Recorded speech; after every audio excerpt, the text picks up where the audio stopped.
Ja meie lähme edasi kontroll ja privaatsus töösuhetes, kuidas leida tasakaal ja Mari-Liis Uprus on teie ees.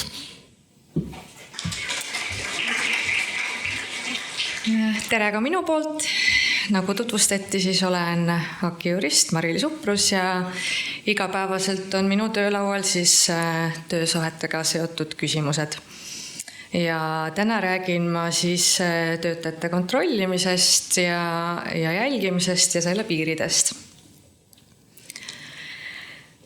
Nagu täna juba kõlanud on, siis tänapäeva töökeskkonnas kasutatakse üha rohkem igasugu tehnoloogiat. Samal ajal on kasvanud ka töötajate ootused privaatsusele ja läbipaistvusele. AKI poole pöördutakse sageli juhtumitega, kus näiteks videovalve katab kogu töökeskkonda, jälgitakse reaalajas kaamerate või muu tehnoloogiaga siis tööülesannete täitmist, püütakse töövaidlusi lahendada heli- ja videosalvestiste abil või näiteks antakse töötajatele kaamerapildi kaudu distantsilt juhiseid töövõtete või puhkepauside kohta.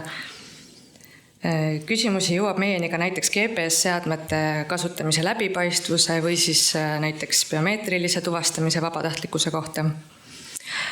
Muret tekitav on aga see, et paljud töötajad ei julge neid küsimusi ja probleeme tööandjaga arutada või siis tõusebki näiteks nendest muredest töövaidlus. Seega on selge vajadus seada jälgimisele konkreetsed piirid ja reeglid, nii nagu nõuab ka isikuandmete kaitse üldmäärus. Nagu ka Grete-Liis oma ettekandes juba välja tõi, on andmekaitse põhimõtete järgimine väga oluline. Vale või ebaproportsionaalne kontrollimine võib põhjustada töötajatele psühholoogilist pinget, usalduse kadumist, töövaidlusi ning tuua ka tööandjale nii maine kui varalist kahju või siis ka näiteks järelevalveasutuse sekkumise. Läbimõeldud ja läbipaistev lähenemine aitab aga neid riske vältida ning toetab turvalist ja usalduslikku töökeskkonda. Kahjuks see pilt siin ei ole AI genereeritud, et see on täiesti ühe ettevõtte kodulehelt pärit pilt.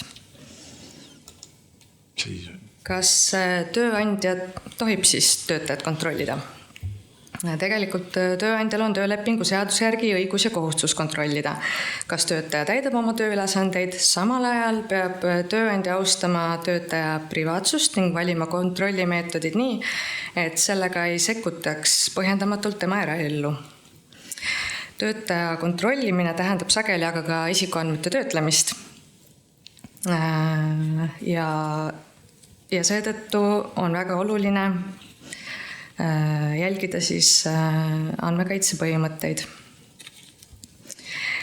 Enne siis konkreetse meetodi kasutamist tuleb hinnata, kas see on eesmärgi saavutamiseks ikkagi vajalik, on see eesmärgi saavutamiseks sobiv ja kas on olemas ka leebemaid alternatiive.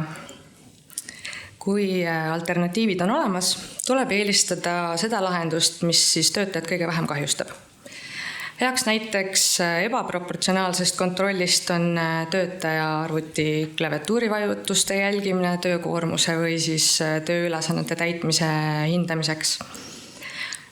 Sellise sekkumise asemel võiks tööandja kasutada märksa vähem invasiivseid meetodeid, näiteks selgeid tähtaegu, töömahu statistikat või siis regulaarseid tööarutelusid. Jälgimisseadmete kasutamine töökeskkonnas tähendab alati märkimisväärset sekkumist töötaja eraellu. Seetõttu peab see olema selgelt põhjendatud ja läbimõeldud. Isikuandmeid tohib koguda ja töödelda ainult siis, kui see eesmärk on üheselt määratletud ja õiguspärane. Enne mis tahes seadme kasutuselevõttu peab tööandjal olema seega konkreetne vajadus, mis on otseselt seotud siis töökorralduse, turvalisuse või näiteks varakaitsega. Jälgimine peab olema täpselt suunatud selle eesmärgi saavutamisele, mitte olema laiem või intensiivsem, kui see olukord nõuab. Samuti ei tohi kogutud andmeid hiljem kasutada muudel eesmärkidel kui need, milleks need siis esialgselt koguti. Näiteks ei tohiks turvalisuse tagamiseks paigaldatud kaameraid kasutada töötajate töösoorituse hindamiseks või muuks varjatud kontrolliks. Kui töötajate kontrollimine või seadmete kasutamine toob kaasa isikuandmete töötlemise, siis peab tööandjal olema selleks õiguslik alus. Kuigi üldmäärus näeb ette isikuandmete töötlemiseks erinevaid aluseid, siis üldjuhul jälgimisseadmete kasutamise õiguslikuks aluseks saab olla õigustatud huvi, nagu siin varasemalt ka välja toodud. Kui tööandja soovib andmete töötlemisel tugineda õigustatud huvile, peab ta enne töötlemise alustamist läbi viima õigustatud huvi hindamise. See tähendab, et tööandja peab kõigepealt mõistma ja sõnastama oma huvi. Miks jälgimine on vajalik? Hindama vajalikkust, kas eesmärki saab saavutada ka mõne leebema meetmega, nagu ma varasemalt välja tõin. Siis tuleks kaaluda ühelt poolt töötajate õigusi ja vabadusi, kas töötajate privaatsus kaalub tööandja huvi üles ja kogu see analüüs tuleks ka dokumenteerida. Ning see siis hinnang peab olema kirjalik ja sisuline, mitte formaalne. Analüüsist peab selgelt nähtuma, miks just konkreetne jälgimismeede on vajalik ja miks ei ole võimalik seda eesmärki siis saavutada ilma selle meetmeta. Ja lisamaterjalid siis õigustatud huvi hindamise kohta on meie kodulehel olemas. Praktikas kasutavad tööandjad näiteks tööle registreerimiseks või ligipääsu kontrollimiseks näiteks sõrmejälje lugejaid või näotuvastust. Siin tuleb arvestada, et sõrmejälg ja näokujutis on eri liiki isikuandmed, mis on siis eriliselt tundlikud. Ja tööandjal ei ole seadusest tulenevat õiguslikku alust selliseid andmeid töödelda töökorralduslikel eesmärkidel. Ja ka õigustatud huvi ei ole siis sobiv alus biomeetriliste andmete töötlemiseks. Seetõttu saab biomeetriline tuvastamine toimuda ainult töötaja vabatahtliku nõusoleku alusel. Ja selleks, et see nõusolek siis oleks tõesti vaba, peaks siis töötajal olema reaalne võimalus keelduda, ilma et see mõjutaks tema töösuhet. Ja biomeetrilise lahendusele peab siis olema päriselt ka toimiv alternatiiv. Näiteks siis kiipkaart või parool.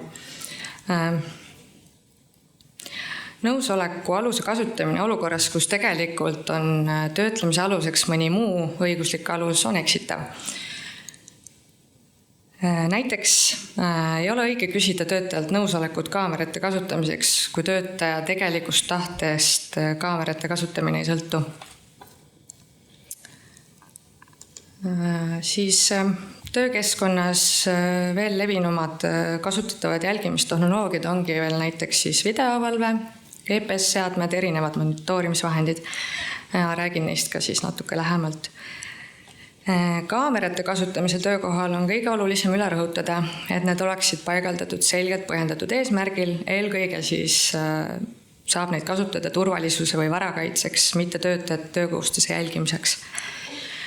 Neid ei saa kasutada üldise viitega võimalikele rikkumistele, mis võivad töökohal aset leida, vaid need peavad olema suunatud konkreetselt määratletud turvaprobleemi lahendamisele.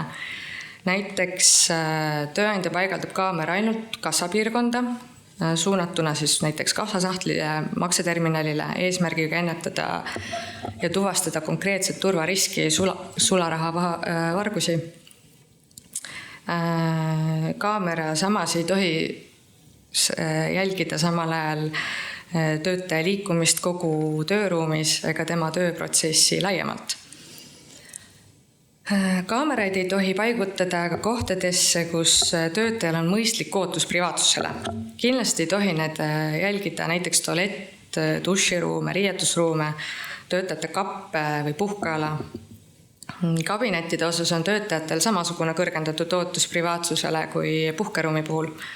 Seejuures tuleb kabinetiks lugeda ka ruum, mida jagavad näiteks mitu töötajat, nii-öelda kuubikuteks jagatud suured avatud kontoriruumid. Ja kaamerate puhul on oluline ka see, et kasutada ei tohiks funktsioone, mis riivavad siis selgelt töötaja privaatsust ülemääraselt, näiteks helisalvestamist.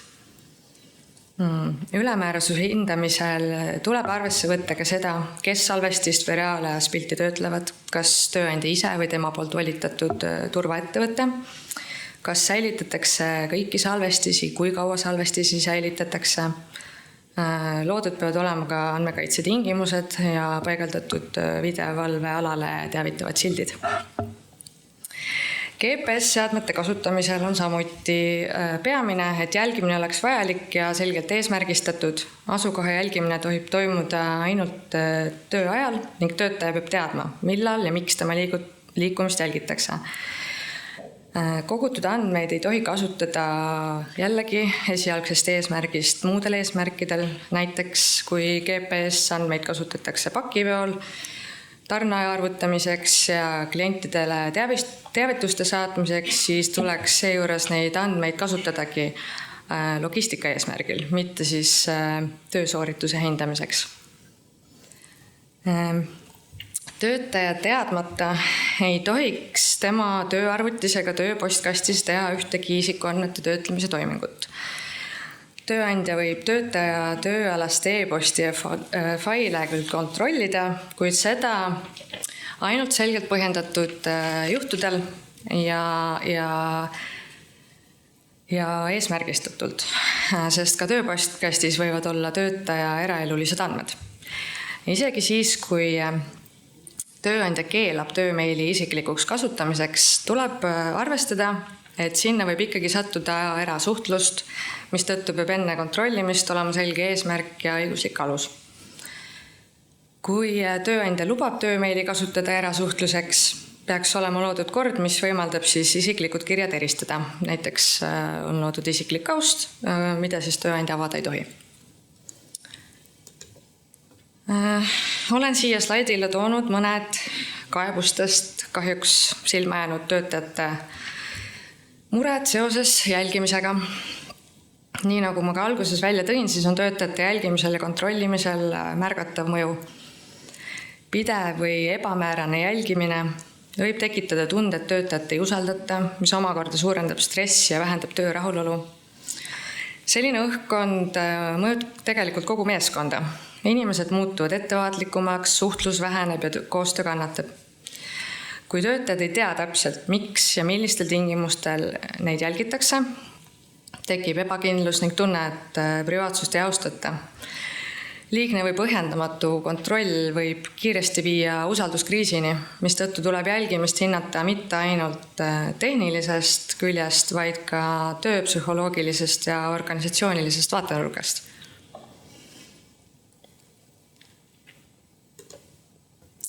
Mõned soovitused siis. Läbipaistvus ja selged sisemised reeglid on keskse tähtsusega.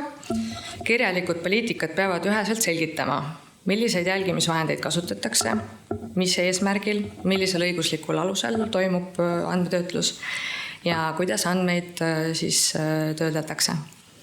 Töötajaid tuleb regulaarselt teavitada ja koolitada, et nad mõistaksid oma õigusi ning teaksid, milliseid andmeid kogutakse, kui kaua neid säilitatakse ja kellel on ligipääs.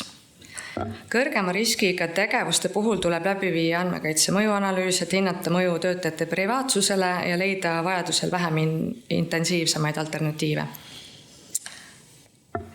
Ligipääs jälgimise andmetele peab olema rangelt piiratud ja logitud, et vältida volitamata kasutust ning andmete säilitustähtajad ja kustutamise kord peavad olema selgelt paigas. Kokkuvõtteks siis, et läbimõeldud ja läbipaistev jälgimine aitab hoida töösuhtes usaldust ning tagada, et kasutatavad meetodid on proportsionaalsed ja õiguspärased.